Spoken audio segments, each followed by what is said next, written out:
Hello, friends. Welcome to the Ancient Health Podcast. I'm your host, Dr. Chris Motley, and today let's talk about brain fog. Constant chronic brain fog. Do you have this condition? Do you have problems with short-term memory loss or slurring your words? Trying to look through the haze? Have you ever been told it's a product of you getting older and that we, as we get older, just forget things? If you're young and you're starting to have memory lapses, you should not have these types of conditions at any age. So we want to talk about brain fog, memory issues, and the components of what causes the brain fog, such as chronic infections. So we'll talk about chronic Lyme disease, strep, staph, E. coli bacterial infections, H. pylori, digestive systems, and how this all can correlate into the brain.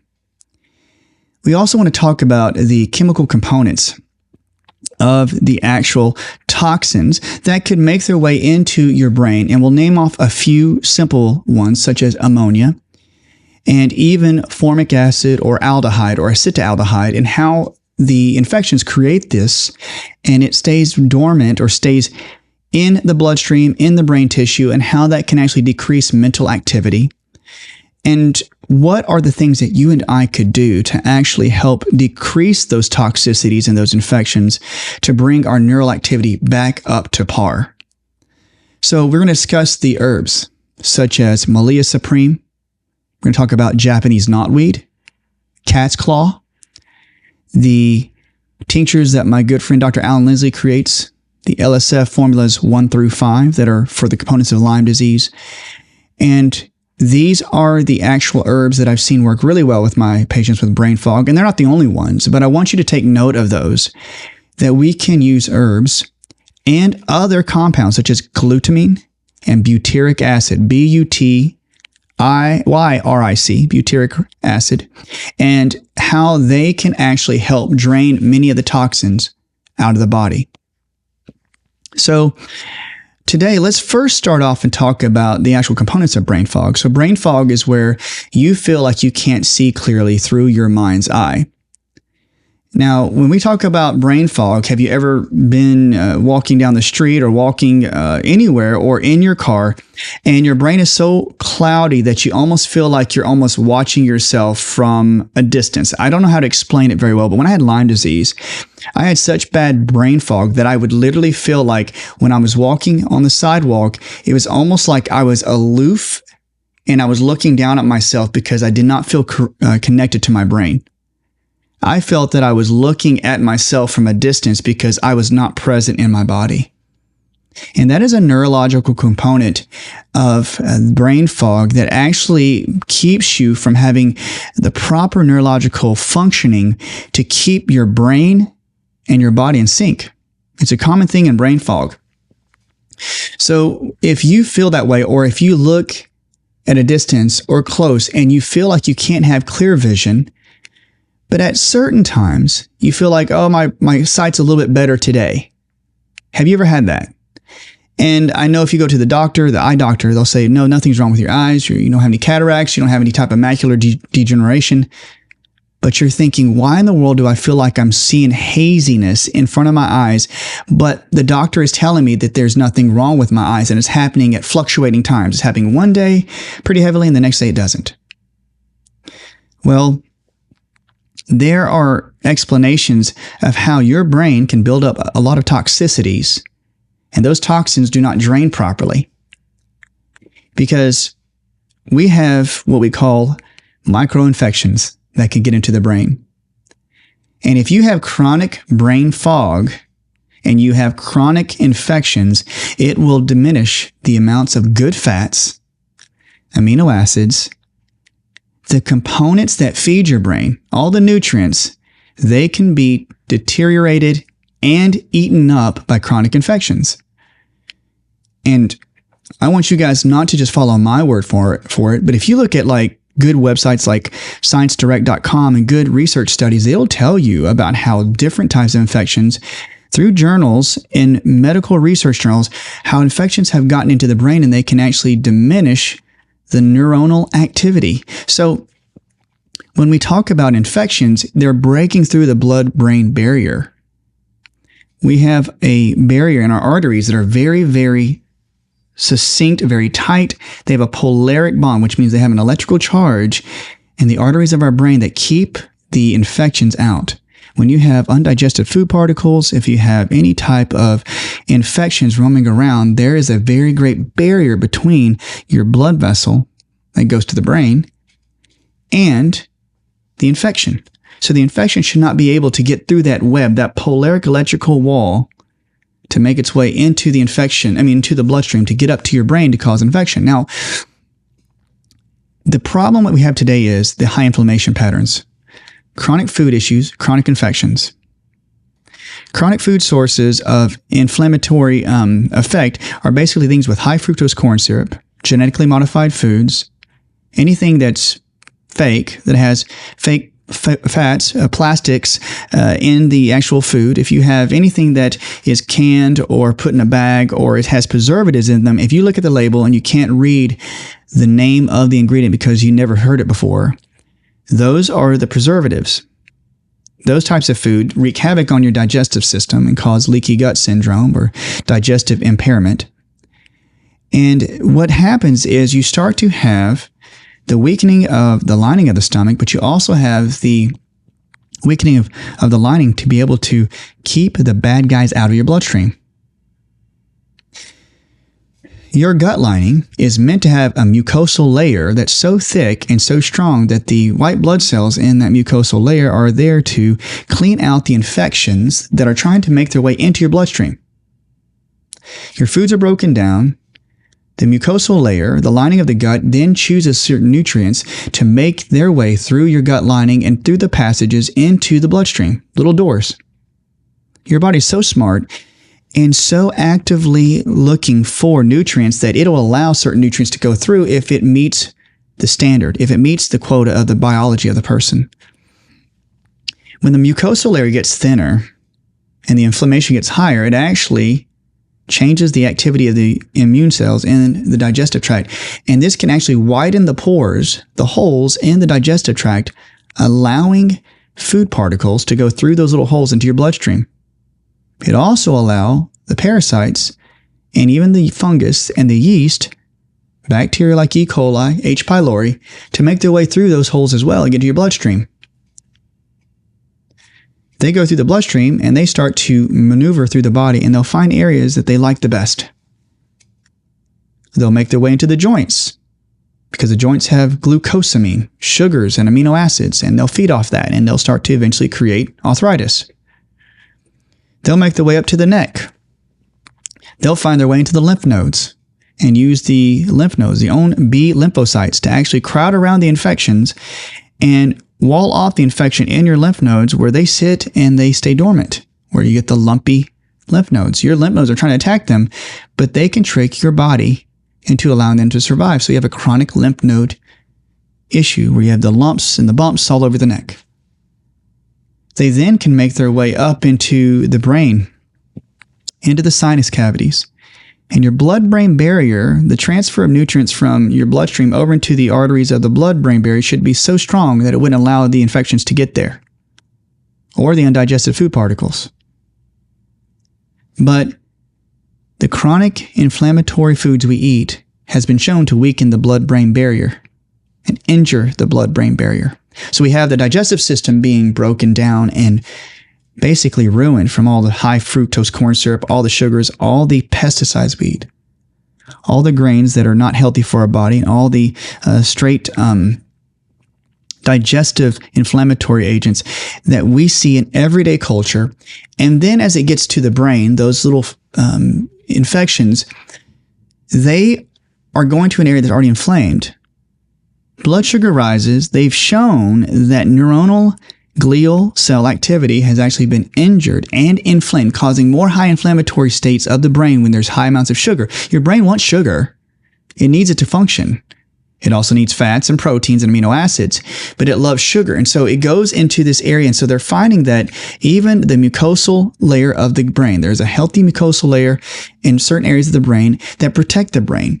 And when this is injured and the blood-brain barrier is inflamed, they've shown that the arterial walls of the arteries in the brain have actually been weakened and loosened because that tight junction starts to spread. And now you have the infections waiting to get into the brain because where's all the sugar? In the brain. Where are all the good fats? In the brain. The infections such as Lyme disease, strep, babesia, which is a Lyme disease co-infection, rickettsia, Ehrlichia, these are all Lyme disease co-infections. Even some staph has been identified in the brain. And now they're showing reports that E. coli and H. pylori are making their way into the brain. I myself have had H. pylori in the brain. And these have all been correlated to have brain memory issues, giving dementia-like symptoms. I realized I had something else going on in my brain after I had Lyme disease, and I was starting to slur words. Even though I was doing my methylation therapy with good nutrients and good vitamins, I started noticing I was slurring words. And so I did extra testing and found out that I had higher amounts of H. pylori and some extra babesia toxicity around the back of my head. So I started to use and utilize Avant laser. I'm not plugging them, I get any money from, but Avant laser, it's a cold laser therapy. I started using this to use the frequencies for H. pylori and for certain Lyme infections and toxicities, and it started to drain all of this stuff out of my back of my head. I could feel it just draining from the back of my eyes, like near literally those small, what we call ventricles, those small sinus areas in the brain. And I was feeling such a rush of basically cleansing through my brain that I was so surprised that it had been stuck up there that long. But the infections, when they camp out and they can make their way through the blood-brain barrier, they're going to get areas where there's going to be extra sugars, extra fats, because they feed off these things, and actual proteins like blood proteins. That's why these Lyme-related infections love hemoglobin. They love blood proteins. They love fats. And in fact, a lot of these infections love to go to the components of the nerve cells because the nerve cells are creating so much energy through mitochondrial ATP that they go and they're attracted to it and they're going to go eat it. So they'll make their way and they'll damage the sheathing, the layers around your nerves that give you fast pulsation, fast movement of nerve signals through your brain. So you have these infections making their way in. They're eating up the fats. They're eating up the fats around your nerves. They're eating up all the sugar. They're starting to eat up the fats of your brain because your brain's mostly made out of fat. And then you start to see people that have infections of the brain that have these small ventricles that are widening. The cavities, the sinuses are widening because of the deterioration of the brain tissue from the infections. They have shown reports that there are certain parasites that get into the brain. Leishmania, trypanosoma. They've even showed evidence of certain types of tapeworms. Now, this is one of the things I tell my peeps out there that I'm not trying to sound scary. I just want you to know that if you have brain fog, it does not mean that you have parasites or bacteria or chronic Lyme disease. What I am saying is when I had slurring of words, when I had mental issues, brain issues, when my mood changed and I couldn't explain it, I was getting irritated and angry. I was feeling a little suicidal and I was so sick internally that I went on a quest and found out that I had Lyme disease. My good friend, Dr. Lindsley, who created the tinctures, found it on me. When those infections are wading out into the brain and I was eating inflammatory foods and then it got into my brain, then the infections start to poop. They basically give off toxicities. So if you have chronic infections, please test for Lyme disease. Basically brain fog. If you guys have chronic brain fog, look into chronic infections such as Lyme disease, strep, staph, E. coli, and H. pylori. Even Epstein-Barr virus, I'm going to throw that in there. So what I like to do is use a urinalysis test. DNA connections with an X. CONNEXIONS.com. I'm going to put that in the show notes. DNAconnections.com is a good starter with Lyme disease testing. There are many other companies out there. IGeneX does a good one, IGENEX.com. They do blood testing. They do urinalysis testing. They can find out if you have Lyme disease going through the system. If you want to find out strep or staph, I would recommend that you go to Microgen DX, MICROGEN, microgendx.com, and get any place that's closest to the brain, which is the sinus cavities. If you find things in the sinus cavities, in the ears, throat, tonsils, nasal area, you're pretty much going to know that you found something that's also in the brain. So I usually get this SinuKey for the sinuses, SINUKEY. They may have new tests out at Microgen, but I found that works really well. Or if you get a blood test, what they do is they test for 50,000 different types of bacteria that can count to see if there's any type of strep, staph, H. pylori, E. coli. And if you've ever had a bad case of food poisoning or a bad case of heartburn, heartburn's H. pylori. E. coli is food poisoning. I've had individuals that have had great amounts of brain fog and memory lapse when they didn't even realize they had food poisoning 10 years ago. No joke. Patient of mine literally had brain fog so bad that she was afraid that she was going to lose her memory. But she had an incident about 10 years ago that we remember. She was she's a patient back then. And we remember the time she had such bad food poisoning. Now it went dormant, thinking that we cleaned it up. But it made its way up to the brain. And the reason being is because infections that we think we get rid of usually hide and get dormant, and they're smart. And we have to use a shotgun effect to clean out the infections, come at different angles, use one herb for 1 or 2 weeks, maybe 3, and then change them up because they'll get used to it. But the E. coli was still there. So if you found that you had E. coli or H. pylori or any of these, and you think, oh, it's a moderate amount. Oh, there's some Lyme disease. Maybe nothing to worry about. Maybe take some doxycycline or, amoxicillin antibiotics. If you've had that, please don't disregard it. I'm not saying that you're hypervigilant and you're going into it and saying, I'm so scared I'm living as a hypochondriac. What I am saying is when the infections come in and start to give off their poop, it can lead into dementia-type symptoms. It could lead to memory loss and heavy amounts of brain fog. And it's been associated now that Lyme disease and its toxicities have been associated with Alzheimer's and dementia, even MS. CDC has said if you have MS or any type of Parkinson or dementia, Lyme disease is another possibility. So what are the things you want to add in? You start to test those for the bacteria, Microgen DX, DNA connections, maybe IGeneX, and then you want to look for organic acids or organic acid testing. You could look into Mosaic Labs. Mosaic Labs is a good one, and Mosaic Labs does well with testing for organic acids from yeast, mold, fungus. Now, we talk about a bacterial toxin like ammonia. Ammonia can be given off by Lyme disease. Yes, ammonia, NH4. Ammonia is a byproduct not only of when we eat lots of meats and heavy proteins, it breaks down to ammonia. But the Lyme disease can actually create ammonia as a waste byproduct.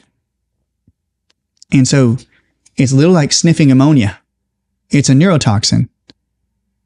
You can use glutamine powder to help absorb the ammonia and actually heal the gut lining.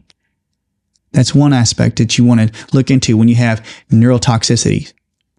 Another common one we look at for organic acids. Now, when you get the organic acid test, that is for the mold and fungus. If you find high amounts organic acids floating in the blood, like ammonia or ochratoxin. That's a big one.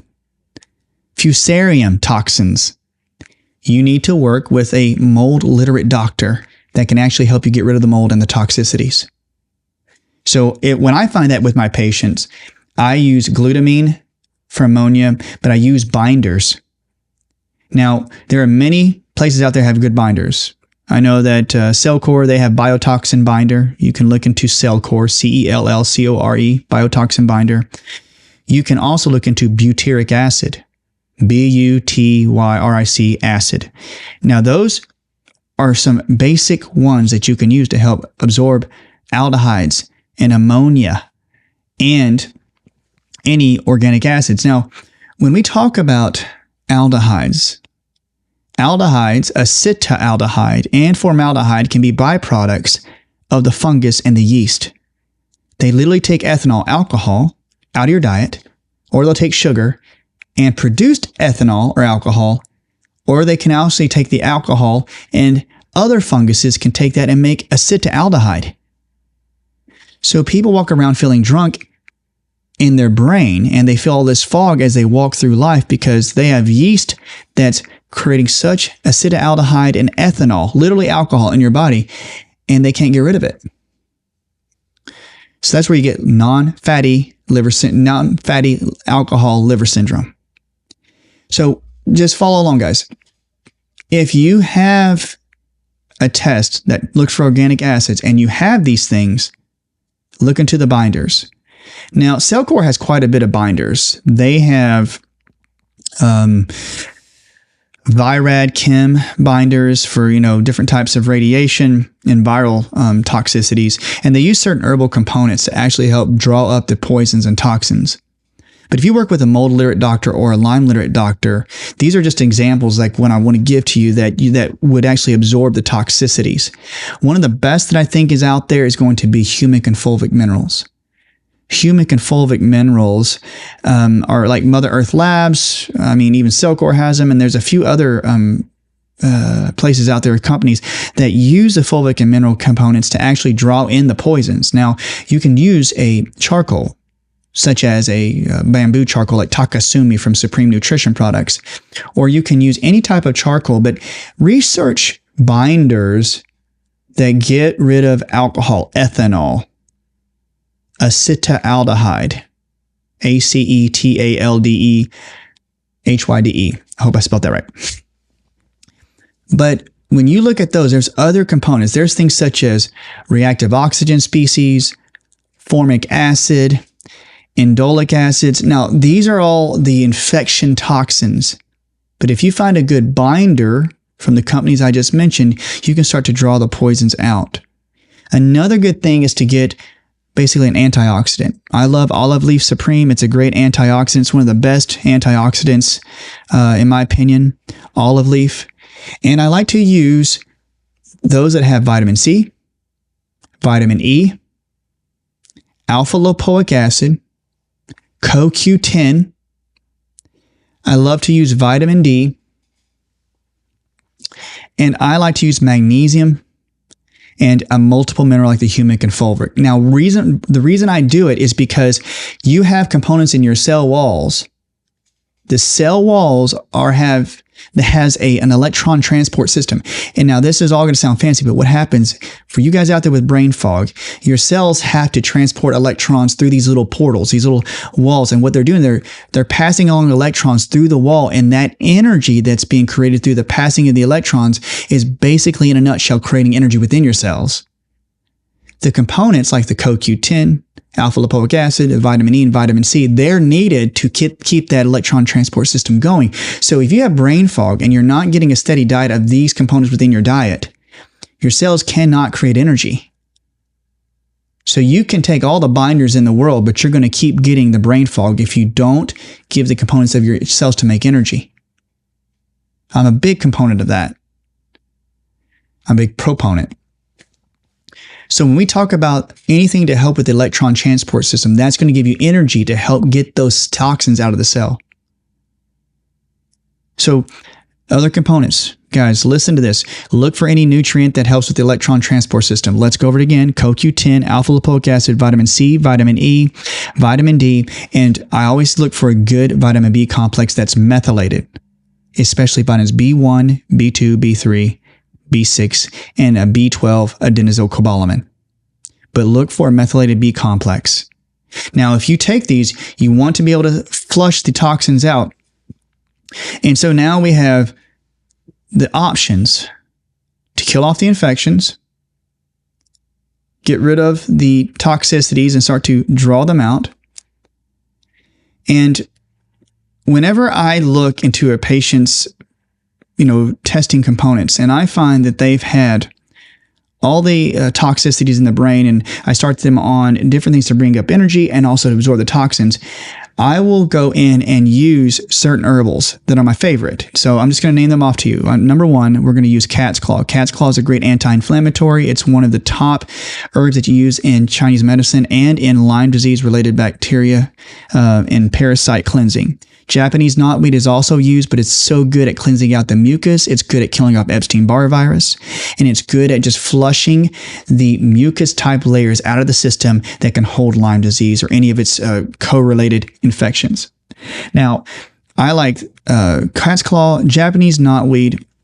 I can't forget Malia. Malia Supreme is great. Malia is neem. It will kill off young yeast and mold and fungus and parasites and bacteria. That is one of my favorites too. It's a multi-antimicrobial. I like my good friend, Dr. Alan Lindsley, who is a big proponent of energy. He's like the energy doc. And he talks a lot about how you have to create the energy. And that makes getting rid of the infections even just the more easy. Now, the reason we have to be careful is because if we do give a lot of the energy components within the cells and we're not busy cleaning out the infections, some of the infections could eat some of those components, some of those nutrients. So what you're trying to do is use the herbs as you do take the nutrients, the vitamins and minerals I just mentioned, and it'll cleanse them out. So I think one of my favorites is going to be black walnut. Black walnut's one of my favorite.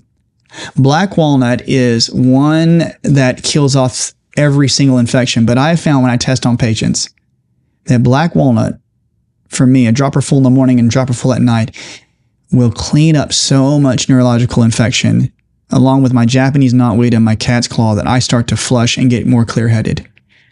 Work with a Lyme literate doctor and a mold literate doctor, but look into black walnut. If you have a nut allergy, don't take it. But if you look into the properties of black walnut, it is amazing.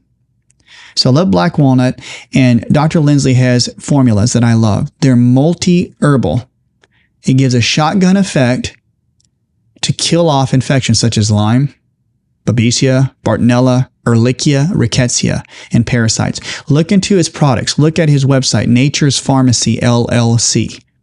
Nature's Pharmacy, LLC. I also want you to look into the work of Dr. Glenn Wilcox, Glenn Wilcox. I think he's out of New Mexico, but he uses different types of juices and herbal concoctions to clean out Lyme and parasites. It's amazing, but it helps with brain fog.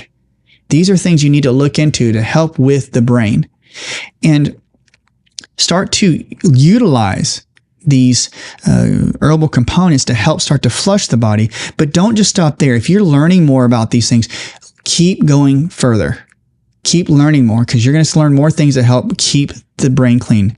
Now, there's another thing that Dr. Cleancart says is good for Lyme in the brain and brain fog. It's called Cistus T. It's Cistus. Now, I believe it's how it's spelled, but he uses that, and he says he has patients drink 7 to 8 cups a day, and it's one of the things that keeps the virus components of Lyme disease and the replication patterns of the Lyme disease from occurring. So look into that too. I've been studying that more and trying to use that more in patients. I think one of the last components, guys, is that what are the therapies that I would recommend that you use? I've been using the Avant laser because it has the different frequencies for the infections to help clean up certain areas of the body. And what I love is that you can put it on the area where you're feeling the most pressure and the most brain fog. Maybe it's all over. It's okay. Put it at GV20 or on the back of the head on the governing vessel meridian. But what I've found is I use the red light and then the violet light to clean up infections. Violet light on this device is there to clean up the infections and the microbes. That's what a violet light does. Ultraviolet.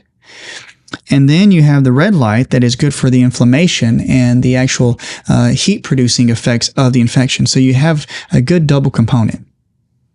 Now look into Avant Wellness. They have such a good laser. It's about $7,000-$8,000, I believe, but the effects it's had on my patients and on myself and on my mom is tremendous. That's just one aspect. Look into infrared therapies. Look at BioLight Shop. Dr. Mike Belkowski, he has such good information about infrared technology. But look into infrared technology and its effect on cleansing the brain. Look at like the Avant Wellness. Look at those light therapies. Infrared, red, violet light therapy, ultraviolet light therapy that can clean the brain out. Those are some of my favorite. Let me check out a couple more. I want to make sure that we talk about ozone. Ozone is one of my favorites as well. Ozone is going to be the thing that I have seen just creep up on me as in one of the best therapies that I've seen work so far. If you can go to a lab, go to a spa, or go to a lab that uses different amounts of passes of ozone intravenously, and some go through the nostril. But you can get so many passes in so many therapy sessions, maybe it's 15 to 20, and you do this over a certain set of weeks. I've seen patients that have had diabetes, that have chronic Lyme, chronic yeast and mold infections, clean all those out by using ozone, O3. So add ozone into the cleansing aspect of the brain. And they have now components or different devices that actually clean cholesterol out of the blood, that actually take the blood and actually run it through ultraviolet light and actually run ozone in the blood. There are many new technology devices out there that actually clean the blood. Please research ultraviolet blood therapy and ozone blood therapy. Those are what I've seen work very well along with these herbs. But remember, this is here just to give you an idea of what you can do for your brain fog. Is it that serious? Yes. You don't want to grow up, and I don't want to grow up having dementia or any type of brain or memory issues. We want to live in vitality and vibrance. And one of the ways is to create the energy, get the Krebs cycle going with all those vitamins and minerals, kill off the infections with the herbs, and then utilize some of the infrared and the violet light therapy to help strengthen the tissue. Get the ozone going as well.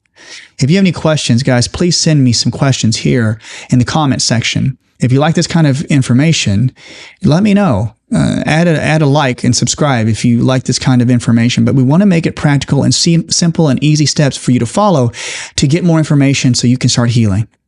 If you have the brain fog, please follow these steps or utilize them in any way you can. Let me know what you think. I hope you guys have a blessed day. Talk soon, and until next time, have a great day.